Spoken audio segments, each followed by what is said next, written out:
purpose of the scene, a story, anything come to mind, jog your memory? Was Dustin Clare laughing at you?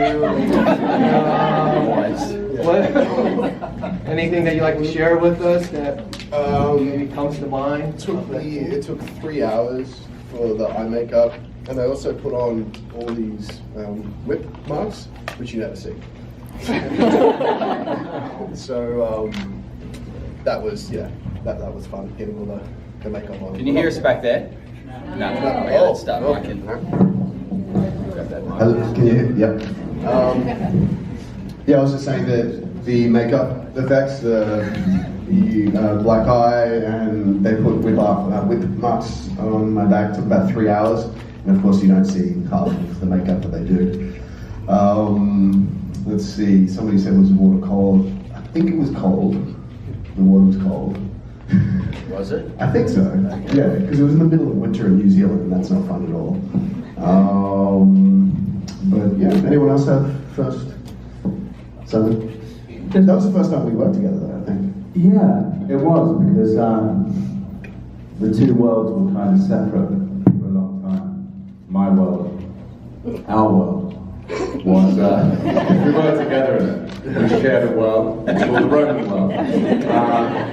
And it wasn't until later on, obviously, that we, obviously we'd trained together, we'd bonded and had that extraordinary experience in boot camp, and we both were aware of each other's work going on, but we weren't doing stuff together until later on, and it was so much fun to finally, come together, especially, later on with Liam, obviously, and all the guys. It was great. And that scene really was about Dan giving a great performance and us just enjoying watching him suffer.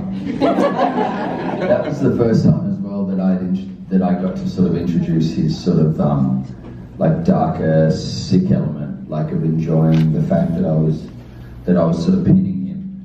So that I just remember getting to these parts of the script, and I was like, okay, this would be kind of a nice time to sort of introduce that part of the character, just to have him. I wanted to sort of keep layering him and sort of introduce different elements, and that was sort of the one where I was like, okay, have him a little bit sick and enjoy this moment and keep, the audience would be like, jeez, like, I remember Stephen DeKnight saying that it was kind of the first season where the audience started to become a little bit split, in the sense that they were siding with us at times, and then they'd switch back to the rebels. So it was kind of that nice moment to go, this is kind of one of Caesar's sort of dark sides. So for me personally, I wanted to enjoy that. It was a fun shoot though. It was good, but it was That was a great fun shoot. I remember a day when we were about to shoot a battle. I think it was, towards the end, and we were mounted, it's all in studios as well, enormous studios. They build battlefields. Yeah. And we're on our chargers, we're on our horses, and we're sitting there, and I'm sitting next to Todd with my legions behind me, and I remember just looking at Todd like that, and we both went, because, then you realise you're living a dream, you're doing a job you love and in extraordinary circumstances, yeah.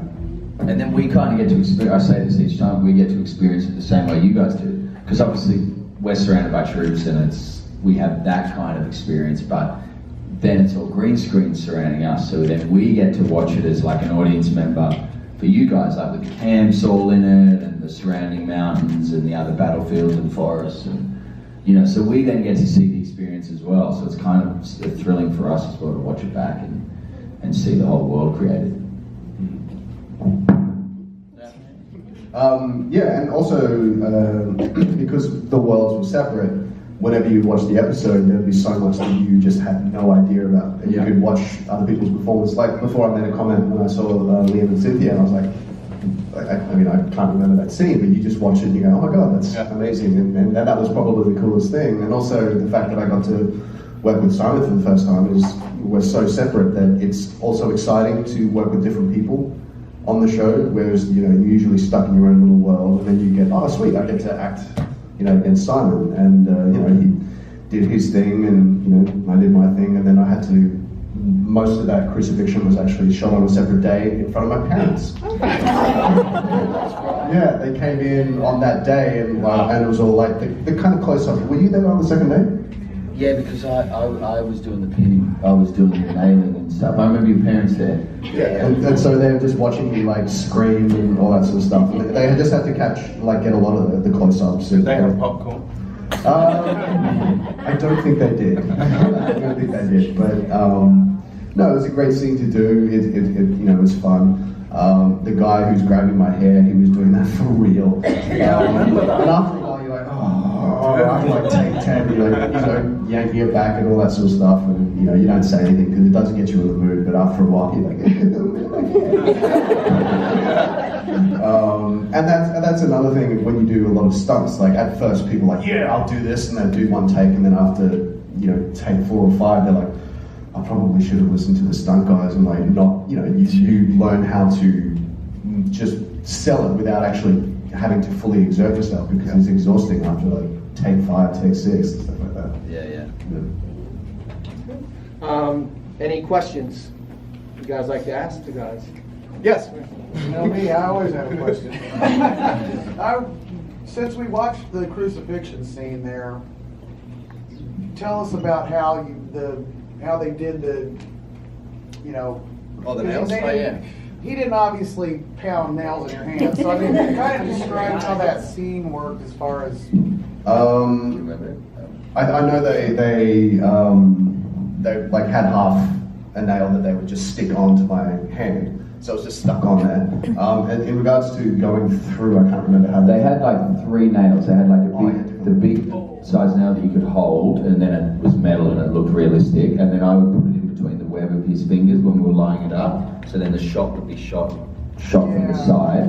Then we had the stick-in nail, which was just a quarter of a nail that they'd stuck to the palm. And then they had a spring-loaded nail that I'd put up the top. And then as I tapped the top, the nail would go in. And I would then squeeze it in between my fingers to hold that part down and then tap it again and then hold the next part, and then they just had to kind of sell each of the shots so that it looked like it lined up and looked like it was actually entering the skin. Well, I heard somebody ask about whether he was hanging there, and I didn't hear what you'd said. Were you actually hanging, or was that green screen? No, I was hanging. I think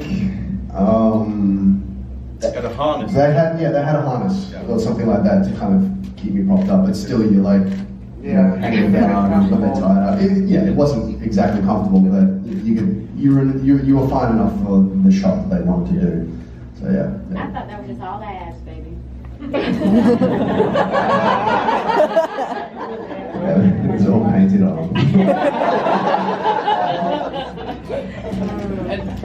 Okay, you know me, the side nurse, I always get into people's heads. I'm sorry, I don't know who was first. You There got. Oh, you got. Well, Yeah, I'm going. Fine. Yeah, how did they do the blood part? Like as you were nailing it in, like how did the blood come off? So they had in that compression thing again, they filled it with blood so that when the needle went in, it would, when the bolt would slide into the spring area, it would like compress the blood out. Oh, Yeah, okay. that's pretty much. And they can enhance it afterwards with CG blood on top if they want. Yeah. Which they didn't this time, so I don't know why I'm telling you that. Because it looked so real. Yeah, they used little spring-loaded systems, or they'd put the blood in, shoot it, and then they'd cut into the shot as the blood gets kind of dispersed and like all different stuff. Yeah. So much of that stuff. Yeah. They had some amazing. Yeah, as you watch it, you feel the pain. It's like And it's Well, that was my performance. Yeah, I can shriek with the best of them. But it's the props department and the visual effects department had some amazing, like, when people get their throats slit, like, they have tubes that go up there and with things pumping out. They had like 5 people behind you go, squeezing the blood out. By the 3rd season, or like, I guess 4th, if you want to say that, they were just absolute pros at just blood and this and that, and coming up with creative ways of killing people and things like that. So They had 3 blood types too, so there'd be like a set blood which they'd cover everywhere.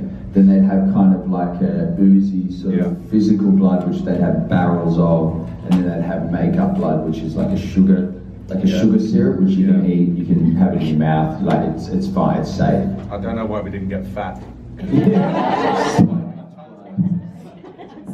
you never had blood on you. You're always gonna have Till the last episode. one episode. Go for it. Okay, my question is, Todd, Yeah. talked about, how this brought out his dark side.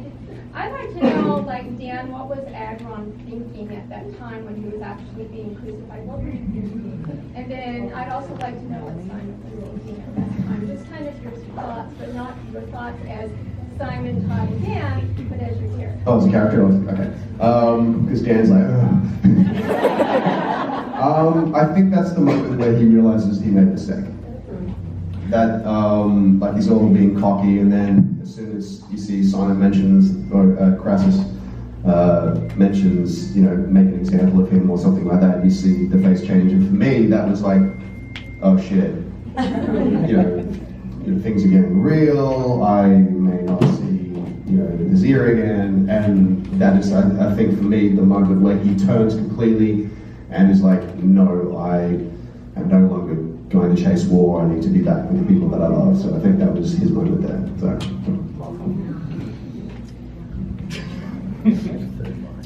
I think no, because you weren't supposed to see it. I'm glad you are. Oh, okay. What were you thinking? The thing with Crassus is he was utterly ruthless when he had to be, but he wasn't a psychopath. He didn't enjoy cruelty for its own sake. So everything he did had a reason. That was a wonderful thing to play. So when he decides to do that to Agron, and when he decides to do decimation, it's for a very specific reason. And the real Crassus did that. I know it's terrible, but it worked. The legions were falling apart. They were being beaten by the rebels, and he knew that something drastic had to be done to make them one unit, so that they were more scared of him than they were of the rebels. And I think it's the same in this scene. He decides to do it not because he's in love with cruelty, and I wanted to kind of express that somehow, but it was just had to be done. I wanted to do it. Wasn't going to stay around and watch just for the hell of it. But, yeah. I can see that literally in the little subtle choices. No, even just like you'd have a little moment with your head where you tilt to the side and then deliver, because you're obviously struggling with the fact that you're making this decision, but it's like it's not out of a sick. Someone asked me actually about what would I have done if Tiberius had drawn the white stone. Yeah. And the answer has to be that I would have let it take its course, but I was praying that it wouldn't have happened. He was relieved when it didn't happen. But yeah, tough, great character to play. Yes, question. Todd, last year, for those of us, people that were not here, you told a great story, because we all talked about all the effects and the blood, what you did to get all the makeup and blood and everything on you, and then have to go sit in your trailer. Oh. So if you can let these people know, because Every day, like you get up at, I think our pickup was 4:50 from the hotel. So like, I don't even know what day it is when they get up, and then you get to work at 5:30. Then you're straight. Wait, you straight in makeup before breakfast, weren't you? No, yeah, depends what time. Oh no, costume. That's right. Yeah, costume. Well, the first Oh, yeah. you got, like, ours was different to yours. Well, wait, Right. when you're in your Roman outfit? Yeah, when in the Roman outfit. Yeah. So we would then, and if it was battle-related things, so you'd get there and then you'd do costume, but you'd have to do makeup stuff usually first to sort of set the whole body up. But they, and then it's like 5:45 in the morning, you don't even know where you are, and it's freaking freezing cold, and they start adding the layers. So you get your dirt, you get the sort of brown layer, then you get the dirt layer, then you get like a thicker dirt, then you get like the blood that's set in, then you get the wet blood, then they come and put your costume on, and they throw blood at you again. To the point where literally, sometimes I'd be stuck to my trailer chair. So they come and go to breakfast, and I'm like, yeah, okay, cool. And they'd have to rip it off, literally. And then at the end of the day, when we had the cleaners come in, because you'd have to have a shower at the end of the day, and it looked like there'd been a massacre in my bathroom, because there'd be blood all over the shower walls, all along the sink, and you'd miss parts, or it'd be in your hair or behind your ear. And your towels would be covered in blood. You'd wake up in the morning, the pillow would come with you. But also, like, that was just the morning. Then they have to keep putting coats and coats on you throughout the day because it needs to look like it's fresh. And so when it dries, like it's like, oh, and then they put more on, and then put more on, and more on, and more on, and yeah, it's crazy. I remember back in first season, you know, the big battle at the very, very end. There was a day I got there at I think 6 a.m. full blood everywhere, and I wasn't used until 6 o'clock that night. So I'm just stuck in my trailer, like watched every single episode of The Wire. And you just kind of like, and you are literally stuck to. And if you have your dressing gown on, that sticks to it as well. So you try not to do anything, and it's crazy. You know, that's all part and parcel of like playing make believe and dressing up and all that sort of stuff. So. That's what we're doing on a sophisticated level, of course. Exactly what we're doing. And there was a particular makeup. You understand what I mean by continuity, of course. Like you have to maintain a certain look for certain shots. They have to match. And there was a certain wonderful makeup girl called Jo Fountain, and she won't mind me saying this because she knows she's fantastic, but absolutely obsessed down to the dot of blood. So you fought a battle and cut. Yeah, we'll go again on that one. It's all right, Joe. It's all right. It's general. It's all right. It's good. No, I just need to. And after 6 hours now, and you're in a scene, and it's me and Liam like, would that you had been a Roman? You could have said it, or whatever the line was, and the brush is coming in. Joe, right now. We'd get our hair fixed up. A hair would come across my face in the middle of the battle, and they'd stop and go, "We're going to go that part again." Joe would come in. Yeah. No, hair was always the biggest thing. Yeah. Hair was the biggest thing because it's obviously right there. But yeah, they're sprinting in, they call final checks, and all of a sudden it's like rats coming out of everywhere. It's like all these people with all different jobs, like costume, come up, fix this, and makeup, and then the AD's like yelling at everyone, like, all right, everybody, get out. And they all sprint off, and then you do the scene. But it's crazy. But when certain scenes like with the blood, or if it's raining and you have to look wet, that's the worst because they put like kind of glycerin stuff in your hair, and it's just like don't put it all on your body. It looks like it's you're wet. It's raining. Oh, hey, young man. Sexy surprise! Yeah, ladies and gentlemen. Ladies and gentlemen, young man. Right here it is. Come on.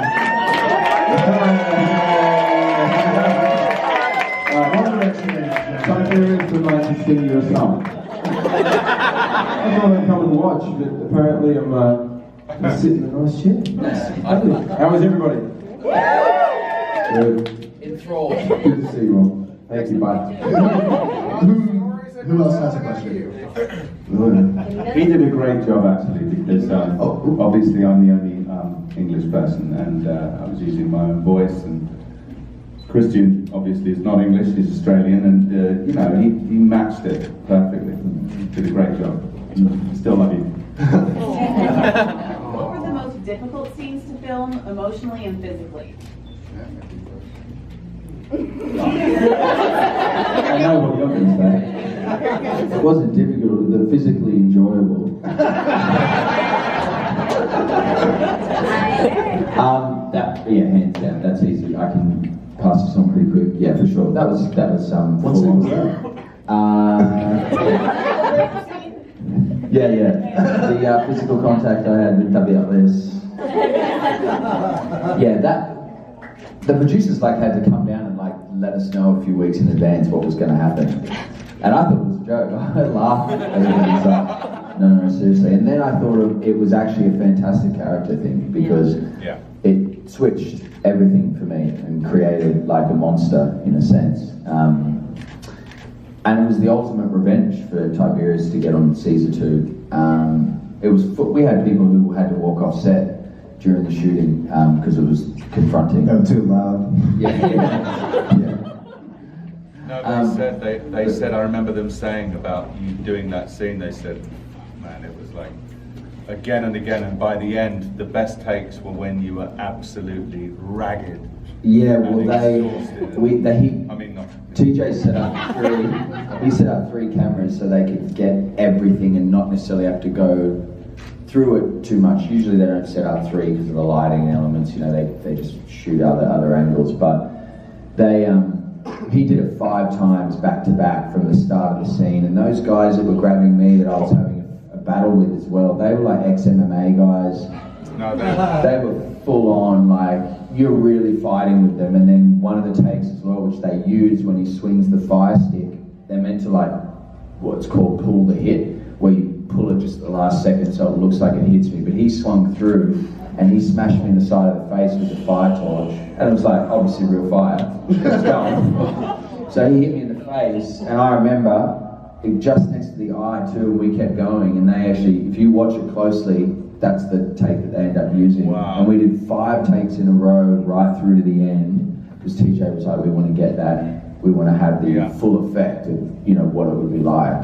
And that was like 3 hours of that, of just like constant. But a little inside joke is, 2 weeks later, the producer comes up to me and he goes, so we're gonna have to reshoot. And I was like, awesome. Is that no, we're reshooting it next Friday? I'm like, bullshit. We're not doing that again. Anyway, they were serious, and we were gonna have to go back and reshoot, and then in the end, that what they wanted was a bit more of the close-up of the ass. So we got arse doubles in, and I got to meet my arse double. I love it, woman. There ain't no hair back there. That's smooth, that shit. Smooth and tight. So literally, he's an African American guy, and no, so they, I got to literally meet him. I was like, how you going, mate? He's like, yeah, I'm playing your ass double. I was like, awesome. So then they shot all close-ups of the ass. So that's actually not mine that you see in the close-up. All Christians. But I've watched that thinking. That was my scene. Hey guys, are you... I'm sorry, go ahead. I was just going to give my emotional scene. Shall I go there? Well, I think it was when they brought in his body. That was one of them. Plus Corey coming back as well, and finding out about that. But that was one of the great things about the show for me. It was laden with emotion. It wasn't just about here's another battle, here's another sex scene. You know, they wrote characters, and I think that's why it's lasted. I think that's why all you guys still love it. Woo! The lady down there. For Crassus, how do you think he would react if Cora would have told him the truth of Tiberius and before she left? I think he would have had no choice but to do what he did, given his set of values. Even though, like, before she left, if she would have told, when Caesar brought her here. Yeah. And they were I see what you mean. I see what you mean. Beside her, Cora, or He wouldn't have placed her above his son, even though he would have been very harsh on him, I'm sure. do you think he would have made it? He still wouldn't have placed her above his son. Right. I don't think, because of where he came from. He probably wouldn't have killed her. He probably wouldn't have killed her. I just thought that if she told you, maybe you would have put her in a safer place to where she felt like she didn't need to leave you and not leave her under Tiberius because she was so scared. Yeah. I'll text Steve.